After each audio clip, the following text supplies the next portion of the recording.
जय सिया राम। तो कल तक हमने अपने प्यारे कथा रसिक श्री सीताराम जी को श्रवण कराया कि किस तरह विठल दास जी को तो प्रभु ने आज्ञा दे दी कि मथुरा चले जाओ और वहीं अपनी जाति बिरादरी वाले लोगों के साथ निर्वाह करो, वहीं जाके रहो। लेकिन विठल दास जी यहाँ आके तो बड़े परेशान। ये जाति पाति वाले लोगों की व्यवहार व्यवस्था तो बहुत खराब लगी उन्हें। रहना बड़ा मुश्किल हो गया। और उधर चौबे लोग भी इन्हें देखकर कोई प्रेम सद्भाव से तो मिलते नहीं और व्यंग और करते इन पे। कहते अरे ये तो विरक्त हो गया था, फिर यहाँ क्यों आ गया अपने घर वापस? पहले गया ही क्यों था जब यहाँ आना है? पत्नी माता को साथ लिए घूम रहा है, ना इधर का रहा ना उधर का रहा, ना घर का रहा ना घाट का रहा, ना दीन के रहे ये ना ही दुनिया के रहे। ऐसे खूब कटाक्ष करते, खूब व्यंग करते इन पे। अब ये सब देख के तो इन्हें और दुख होता कि ठाकुर जी क्या करवाया आपने ये। तभी इन्हें एक बढ़ई मिला जो साधु संग का खूब प्रेमी था, खूब जिज्ञासु भक्त था।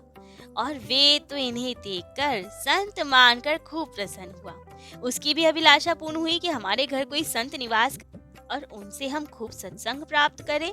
तो बस बढ़ई इन्हें अपने घर ले गया और ये भी प्रेम पूर्वक उनके यहाँ चले गए।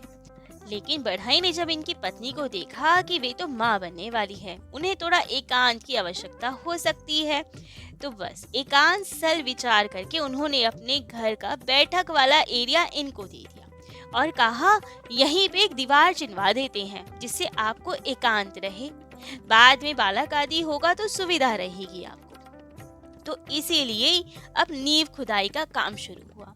विठल दास जी ने नींव खुदवाई, लेकिन जैसे ही नींव खुदवाई तो वहां से खुदाई में एक बहुत सुंदर ठाकुर जी के विग्रह और ढेर सारा धन प्राप्त हुआ।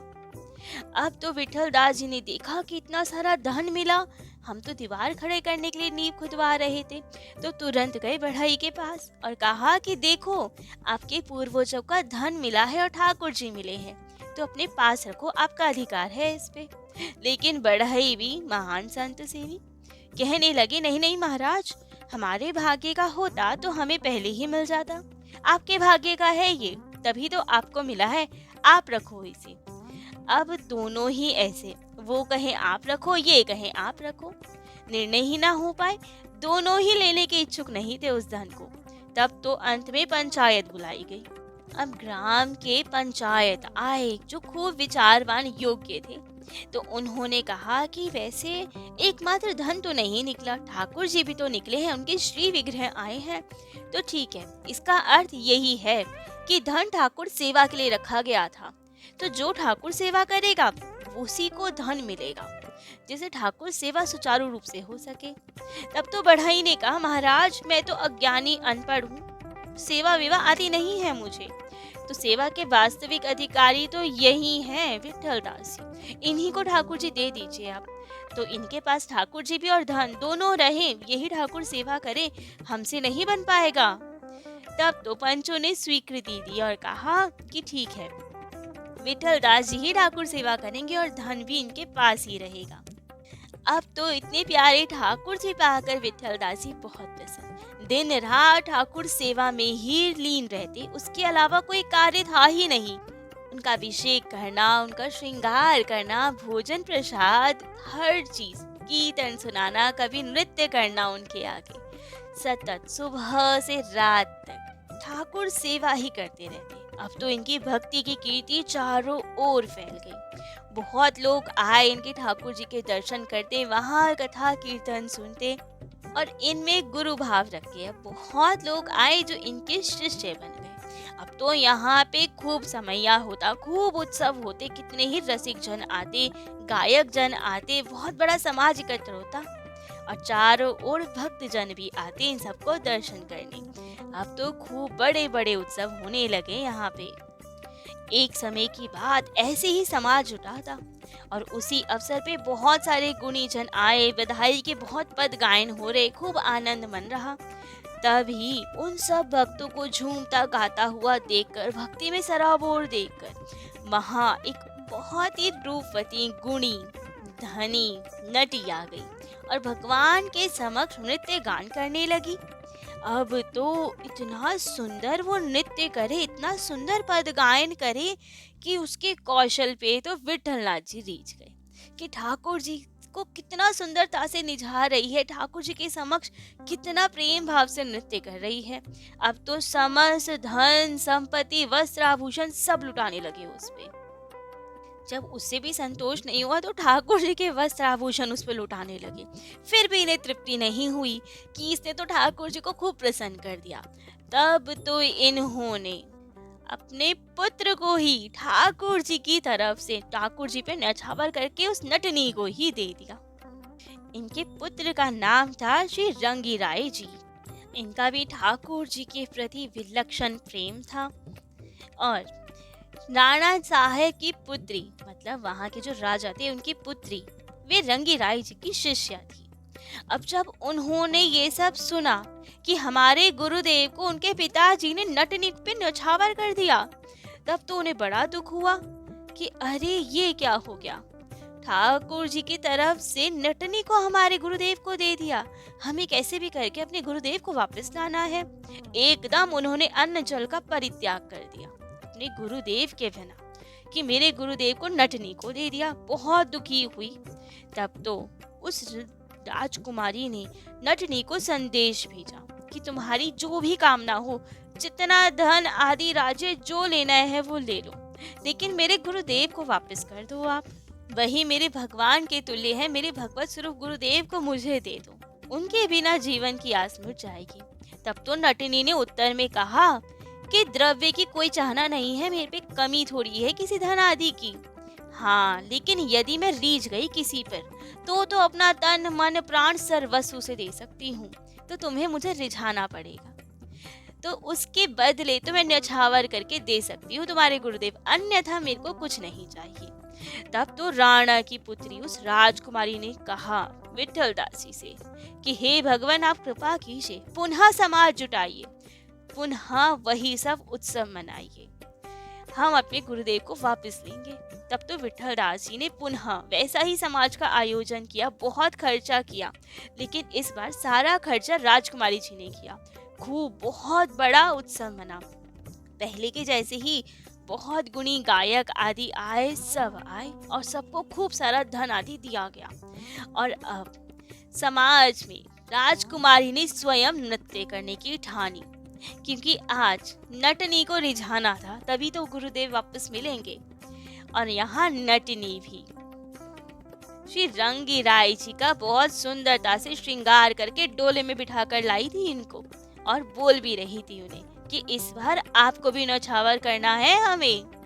तब तो अपने गुरुदेव को आया देख के राजकुमारी और प्रसन्न हो गई, प्रेम आवेश में और भी सुंदर प्रभावशाली नृत्य करने लगी, गान करने लगी, ठाकुर जी के लिए प्रार्थना करने लगी कि आज इतना सुंदर नृत्य हो जाए कि नटनी रीझ जाए। नटनी भी बहुत प्रसन्न हुई इनके नृत्य गायन से, बहुत सारा धन आदि न्यौछावर करने लगी, लेकिन राजकुमारी ने सब कुछ लेने से मना कर दिया कि हमें कुछ नहीं चाहिए। तब तो नटनी राजकुमारी के नृत्य पे इतनी मुग्ध हुई, समस्त धन संपत्ति तो पहले ही उसके चरणों में डाल चुकी थी, लेकिन राजकुमारी ने जब मना कर दिया तो अब की बार नटनी ने श्री रंगी राय जी को ही गोद में उठा लिया, ठाकुर जी के द्वार पे ले गई और भगवान को न्यौछावर करके राजकुमारी को भेंट करने लगी। तब तो राजकुमारी ने हाथ आगे बढ़ाया अपने गुरुदेव को लेने के लिए, लेकिन रंगी राय जी ने कहा तुम मुझे मत लो, क्योंकि मैं पहले ही मनमोहन श्री कृष्ण जी पे न्यौछावर हो चुका हूँ, तो तुम मुझे मत लो। लेकिन राजकुमारी तो भावाविश थी, गुरुदेव को बचाना था, तो उन्होंने ले लिया अपने गुरुदेव को और अपना मनोरथ सिद्ध कर लिया। अपने गुरुदेव को नटनी की जाल से, उसकी दासता से मुक्त कर दिया। लेकिन दूसरे ही क्षण रंगी राय जी ने अपने तन का त्याग कर दिया। ऐसी अद्भुत निष्ठा थी श्री रंगी राय जी की ठाकुर जी के प्रति, क्योंकि ये तो केवल ठाकुर जी के ही थे, लेकिन पहले इनके पिता ने ठाकुर जी पे न्यौछावर करके नटनी को दे दिया, और अब नटनी ने फिर से ठाकुर जी पे न्यौछावर करके राजकुमारी को दे दिया। तो एक सामान के जैसे इधर उधर एक दूसरे के हाथ में जाना इनको अच्छा नहीं लगा। ठाकुर जी के प्रति इतनी निष्ठा कि ठाकुर जी पे न्यौछावर कर ही दिया शरीर, तो अपने प्राण भी ठाकुर जी पे न्यौछावर करूंगा, जो पुनः किसी और के पास ना जा पाऊं, केवल अपने ठाकुर जी के पास जाऊं। और इसलिए ही उन्होंने राजकुमारी को मना किया था कि तुम मत लो हमें, क्योंकि ये अपने प्राणों को ठाकुर जी पे न्यौछावर करना चाहते थे। और दूसरा कारण ये भी कह सकते हैं कि इनके मन में एक बहुत ग्लानि हो रही थी कि गुरु का कर्तव्य है शिष्य को संसार के बंधन से मुक्त कराना, लेकिन आज परिस्थिति ये आ गई कि शिष्य को गुरुदेव को नटिनी के बंधन से मुक्त कराना पड़ रहा है। ये तो बहुत लज्जा की बात है। तो इसीलिए लज्जा के कारण, ग्लानि के कारण मन में इतना क्षोभ उत्पन्न हुआ कि मृत्यु स्वीकार करना ज्यादा उत्तम समझा इन्होंने। प्रियदास जी तो इस अलौकिक चरित्र को कहते हैं, कहे जो चरित्र बड़े रसिक विचित्रणी को, कि अर्थात वे कहते हैं इस चरित्र में जितने भी पात्र थे परम विचित्र रसिक थे वे तो। विठल दास जी ऐसे रसिक जिन्होंने अपने प्रिय पुत्र को ही न्यौछावर कर दिया नटिनी पे। कोई कितना भी बड़ा रसिक हो, लेकिन कोई ऐसे नहीं कर सकता, अपने पुत्र को तो नहीं न्यौछावर कर सकता कि नटनी को ही अपना पुत्र दे दे। तो विचित्र रसिक कहा विठल दास जी को। उसके बाद राजकुमारी जी वे भी विचित्र रसिक निकली कि अपने सतगुरुदेव की प्राप्ति के लिए लोक लाज कुल मर्यादा सबका उल्लंघन करने को तैयार हो गई। जबकि राजकुमारी थी, सबके समक्ष तो ऐसे आ भी नहीं सकती थी, लेकिन आज सबके सामने नृत्य गान कर रही है एक नटनी को प्रसन्न करने के लिए, जिससे अपने गुरुदेव को उसके बंधन से मुक्त करा सके। तो ऐसी विचित्र रसिक थी राजकुमारी जी, जिन्होंने लोक लाज भी छोड़ दी अपने गुरुदेव के लिए। और तो और नटनी भी विचित्र रसिक, द्रव्यो तो ना चाहो दीजी चाहो तन मन दियो। जबकि नटनी का स्वभाव या उनका पेशा ऐसी जाति होती है नटनी की, तो जो धनादि के लिए ही सब कुछ करते हैं, लेकिन ये भी विचित्र निकली। राजकुमारी ने कितना अपार धन देना चाहा, लेकिन कुछ नहीं चाहा उसने कहा पहले हमें प्रसन्न करो, क्योंकि वे भी रसिक। उन्होंने भी शर्त रखी, यदि तुम हमें प्रसन्न कर पाई तो न्यौछावर करके तुम्हारे गुरुदेव हम तुम्हें दे सकते हैं, लेकिन धन आदि के बदले तो गुरुदेव नहीं देंगे। तो वे भी विचित्र रसिक। और सबसे अद्भुत विचित्र रसिक तो निकले श्री रंगीराई जी, जिन्होंने यथार्थ अपने को ठाकुर जी पे न्यौछावर कर दिया कि जब मुझे ठाकुर जी पे न्यौछावर कर ही दिया है तो केवल तन से ही क्यों ठाकुर जी पे न्यौछावर हूँ, तन मन प्राण धन सब कुछ ठाकुर जी के लिए है। और इसीलिए ठाकुर जी पे न्यौछावर होते ही अपने प्राणों का ही त्याग कर दिया। इसलिए प्रियादास जी कहते हैं कि मैंने इस प्रसंग में परम विचित्र रसिकों का चरित्र कहा है, और सचमुच अद्भुत चरित्र था ये। तो आज श्री विठल दास जी का चरित्र तो यहीं विश्राम देते हैं। कल अपने प्यारे कथा रसिक श्री सीताराम जी को उनके अनगिनती दिव्य प्यारे भक्तों के चरित्र श्रवण कराएंगे।